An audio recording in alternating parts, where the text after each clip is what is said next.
Some quite alarmist language being thrown around in that meeting. So let's bring in technology expert Scott Turman, who can work through it.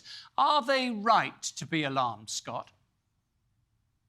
Yeah, it's absolutely. There's a high barrier to entry though.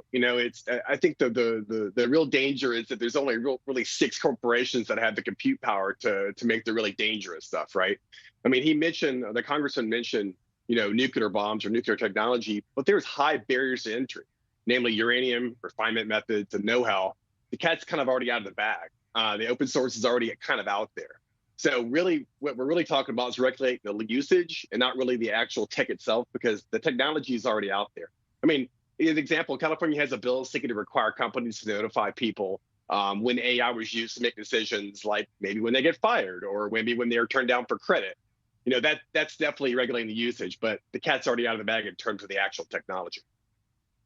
Let's talk about this industry, the thing we're talking on right now, communications, media, and the passing of information. How will us, you and me as regular citizens, ever be able to tell the difference between what's been made by AI and what's been made by a human being? Right now, it's still a little janky, right? I mean, if you've used ChatGPT for the last couple of months, it's absolutely getting better. But when you read it, and if it's really generated from scratch, you can read it and tell that it wasn't really human. There's no real feeling in it.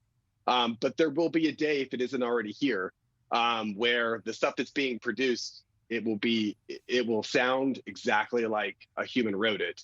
And at that point, I believe there'll just kind of be this, not necessarily dumbing down, but kind of devaluation of content, right? When everybody can create content, everybody looks like they're an expert, nobody's an expert. And I feel like that day, if it's not already here, it's kind of on the horizon.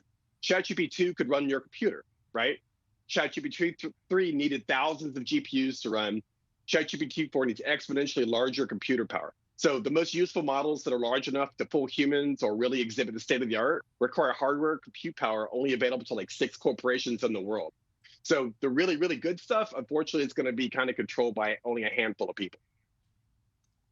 We tip into fantasy or tip into fiction, or at least I think it's fiction, when I ask this question.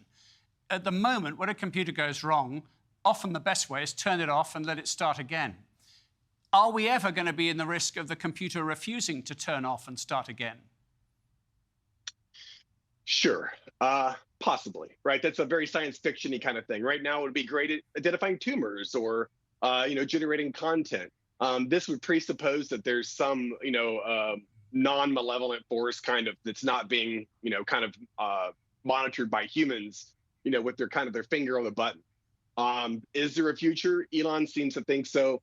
People seem to think so. We're obviously not there yet, but sure. Once you start putting AI in control of things like power generation and regulation and things where humans really aren't a part of the decision-making process, it can go off the rails, and it probably will.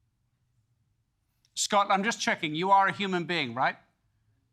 I am indeed a human being. Great stuff. So am I. Thank you for being with us on TRT World.